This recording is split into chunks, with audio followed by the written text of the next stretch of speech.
Estas son Crónicas Obscuras.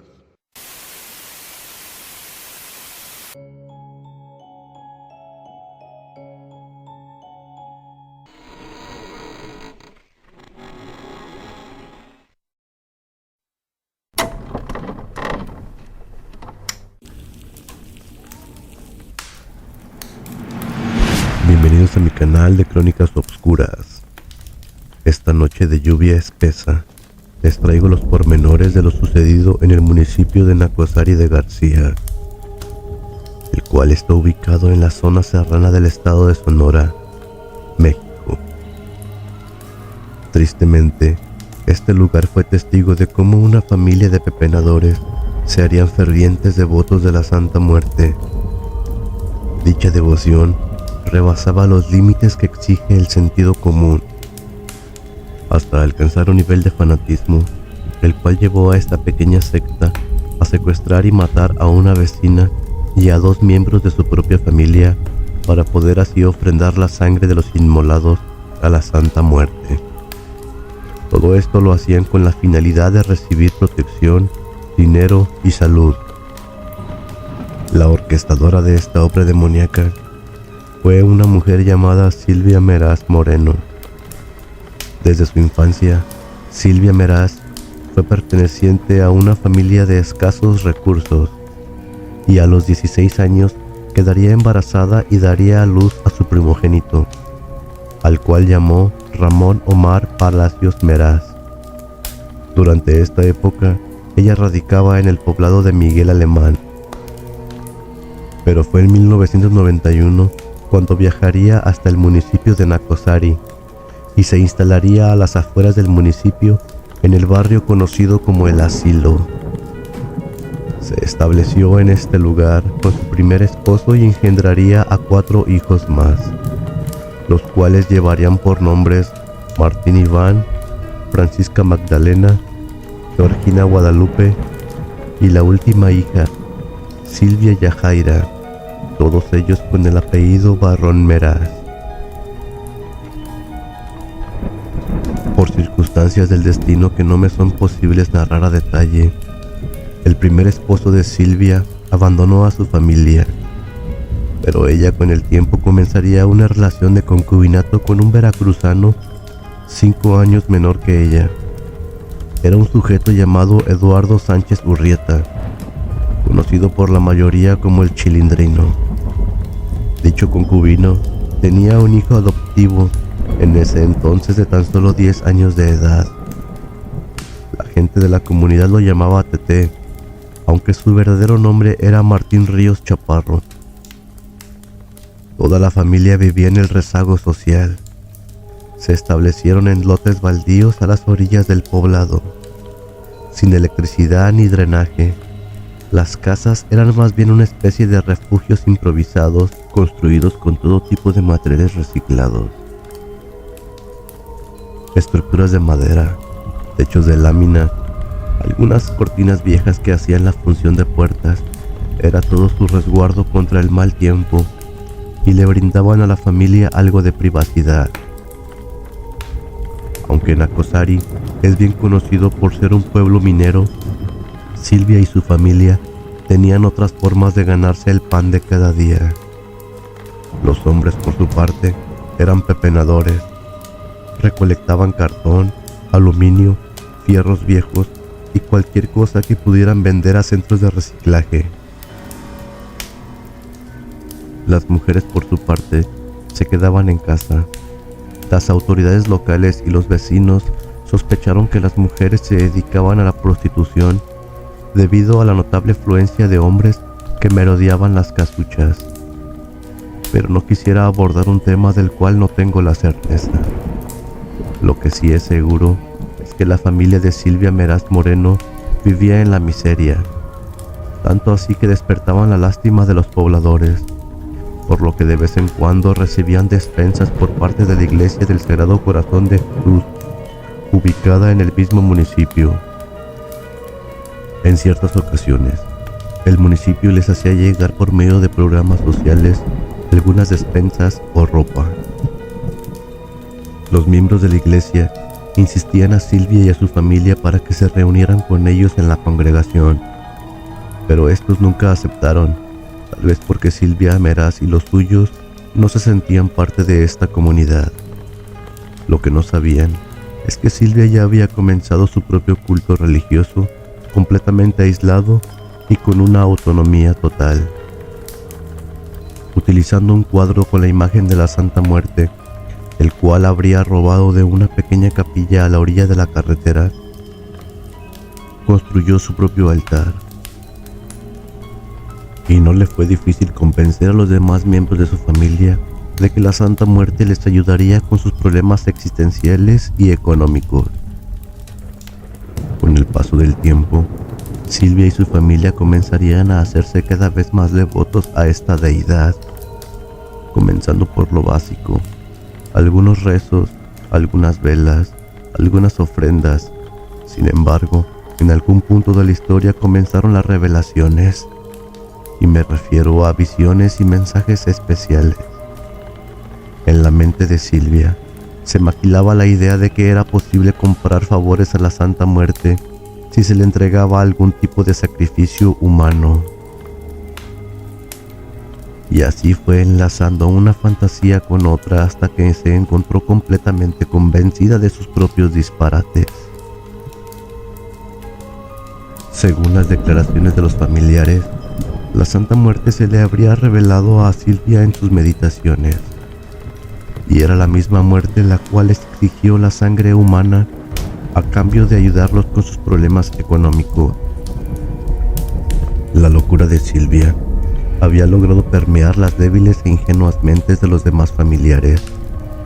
Entonces, todos ellos se organizarían para asesinar a su primera víctima, la cual serviría como ofrenda a la huesuda. Corría el mes de diciembre del 2009, cuando Silvia decidió que la sacrificada sería Cleotilde Pacheco. Doña Cleotilde era vecina de Silvia Meraz. Era una señora de baja estatura y de complexión muy delgada, de 55 años de edad. Era amiga de parrandas de Silvia, por lo que llevarla a su casa no fue problema para Silvia. Simplemente era cuestión de invitar a la desafortunada viejecita, la cual nunca se percató del guiño del destino. Después de la invitación, la anciana se presentó a la reunión. Una vez dentro de la casucha, Cleotilde tomó una de las sillas de plástico y se sentó frente al cuadro de la demoníaca figura, la cual estaba suspendida en una de las columnas que sostenían el techo de láminas. La noche se añejó mientras la conversación se volvía más amena por el efecto del mezcal. El humo de los cigarrillos formaba una nube espesa que se atrancaba por instantes en el techo de baja estatura, mientras encontraba salida entre los huecos de las láminas. Durante el tiempo que duró la conversación, Silvia nunca desapartó de su mente la consigna que le había sido encomendada por la Santísima Flaca. Fue entonces cuando, de buenas a primeras, la psicópata dejó caer intencionalmente un billete de 20 pesos. Cuando la invitada se inclinó de la silla para poder levantar dicho billete, Silvia aprovechó el descuido de la anciana para asestar 3 hachazos en la nuca de su amiga.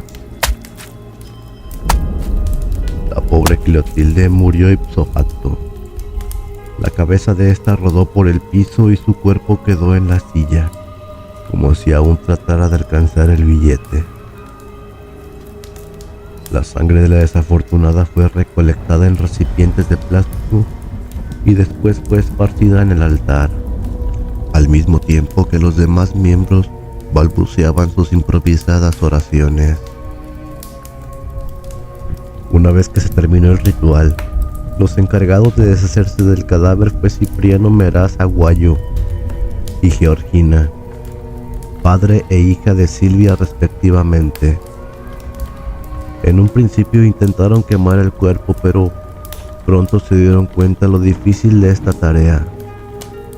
Aprendieron de la manera más empírica lo paradójico del cuerpo humano, Y es que el cuerpo humano es terriblemente vulnerable, pero llamativamente resistente a desaparecer. Al no tener éxito con este método del fuego, optaron por cavar una fosa en la parte baja de una loma, donde depositaron al fin el cuerpo para después ser enterrado. Después de culminar con este acto infernal, la familia entera guardó impaciente el premio que la esquelética figura les habría prometido. Mientras que el esposo de doña Cleotilde y algunos pobladores buscaban a la desaparecida. La búsqueda desistió finalmente ante la posibilidad de que se habría fugado con otro hombre y abandonado a su esposo, un pobre anciano quien todavía camina por el pueblo con un costal colgado al hombro, recolectando latas de aluminio. Para Silvia y su familia, nada había cambiado. Seguían viviendo en la miseria, pero su poco sentido común los tenía sumergidos en un evidente fanatismo. Silvia continuó con sus delirios, y tiempo después de su primer asesinato, le hizo saber a su familia que la Santa Muerte se había estado comunicando con ella, que en estas nuevas revelaciones le había hecho saber que necesitaba más sangre, pero la sangre debía ser de un menor.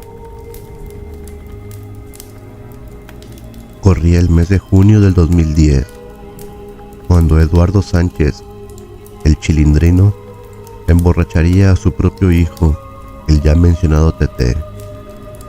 Con la ayuda del hijo mayor de Silvia, Ramón Omar, le dieron a beber al niño de 10 años varios tragos de mezcal hasta que el pequeño cuerpo no soportó más el efecto del alcohol y quedó inconsciente.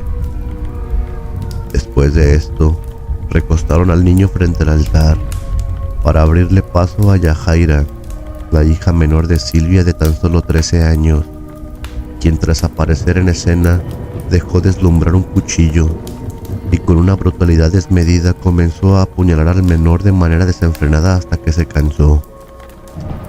En total, alcanzó a asestar más de 30 puñaladas al cuerpo del menor. En la reconstrucción de los hechos, Silvia afirmó que después de las 30 puñaladas, el niño aún seguía con vida. Entonces, solo le cortaron la yugular para drenar su sangre. Cuando el cuerpo de Tete dejó de derramar sangre en el sucio recipiente, continuaron con la segunda fase de su presuntuoso ritual, esparciendo el espeso líquido por todo el altar. Después de la ceremonia, el cadáver del menor fue arrojado a un río cercano que en ese entonces gozaba de un generoso caudal de agua. Algunos de los pobladores de Nacozari notaron la ausencia del menor y lo buscaron por algunos días. Sin embargo, la búsqueda desistió al cabo de un tiempo. Después de los 2 sacrificios, la familia no veía ningún beneficio. A pesar de esto, la fe ciega que los dominaba les hacía mantener la esperanza en que esta figura encapuchada era la clave de su prosperidad. Tal era ya la locura de Silvia que su mente no generaba otra idea más que seguir asistiendo a la muerte. Esta desconexión de la realidad solo daba paso a más revelaciones. En las subsecuentes apariciones, la calavérica figura hacía alusión a su inconformidad y exhortaba a Silvia a derramar más sangre en su honor. Así fue como en julio del 2010, otro niño desaparecía. Su nombre era Octavio Martínez y era hijo adoptivo de Martín Barrón Meraz y por lo tanto nieto de Silvia. Silvia y su familia conspiraron para matar al pequeño Octavio, usando el mismo modus operandi que aplicaron contra Tete. Embriagaron al menor y después de que éste quedó inconsciente, fue recostado frente al altar. Esta vez omitieron el acto del apuñalamiento y simplemente optaron por la transección de las arterias carótidas, logrando así obtener la mayor cantidad de sangre posible. Fue un corte brusco en la garganta de Jesús Octavio, de izquierda a derecha. Esa noche, los serafines lloraron mientras veían el filo de la hoja metálica chorrear sangre. El ritual fue prácticamente el mismo. Sangre esparcida por todo el altar, oraciones inventadas, peticiones absurdas.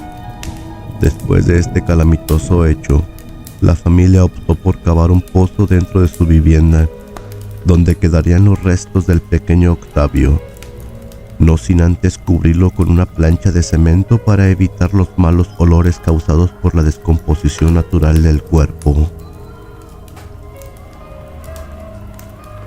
La madre de Jesús Octavio presentó la denuncia de desaparición de su hijo, lo que desencadenó una investigación que tardaría casi 2 años, pero que finalmente guiaría a los agentes a la casa de la familia Meraz. Dentro de la propiedad de la pequeña secta, se detectó un gran rastro de sangre humana alrededor del altar. Al continuar con la indagación, finalmente se encontraron los restos del pequeño Octavio, los cuales se encontraban enterrados bajo la cama de Yajaira. Los miembros de la familia, al verse acorralados, indicaron a los agentes el paraje donde podrían encontrar a Cleotilde. En cuanto a Martín Ríos, el pequeño Tete, los asesinos también señalaron el lugar donde fue arrojado, aunque esta vez batallaron para encontrar sus restos, ya que la creciente del río había arrastrado el cadáver algunos cientos de metros río abajo. Pero para el momento de la búsqueda, el río estaba seco, lo cual favoreció con la localización del cadáver, o por lo menos con la mayoría de los restos óseos, ya que las fieras que habitan la serranía no perdieron la oportunidad de darse un festín con el cuerpo del menor. La cabeza de Tete fue una de las partes que nunca fueron recuperadas. Finalmente, Silvia Meraz y los otros 7 implicados fueron detenidos en marzo del 2012. Meraz fue encarcelada en el Centro de Rehabilitación Social del Estado, donde fue condenada a pasar una pena acumulada de 180 años de prisión, mientras que el resto de los integrantes del culto mayores de edad fueron condenados a 60 años de prisión. Por su parte, la hija menor, de 15 años, fue puesta a la disposición del Instituto de Aplicación de Medidas a Menores. Según las valoraciones psicológicas efectuadas en la adolescente, siendo testigo y partícipe del culto desde temprana edad, las prácticas de este le parecían normales. Ella habría recibido un único juicio en cuanto cumpliera sus 18 años, por lo que es muy probable que hoy en día se encuentre en libertad. Cabe resaltar que la hija mayor de Silvia tenía 3 hijos, de 1, 2 y 5 años de edad al momento del último asesinato, y fueron puestos a disposición del Sistema Nacional de Desarrollo Integral de la Familia, en México conocido como DIF. Según valoraciones psicológicas, solo el mayor de ellos tiene recuerdos de lo sucedido.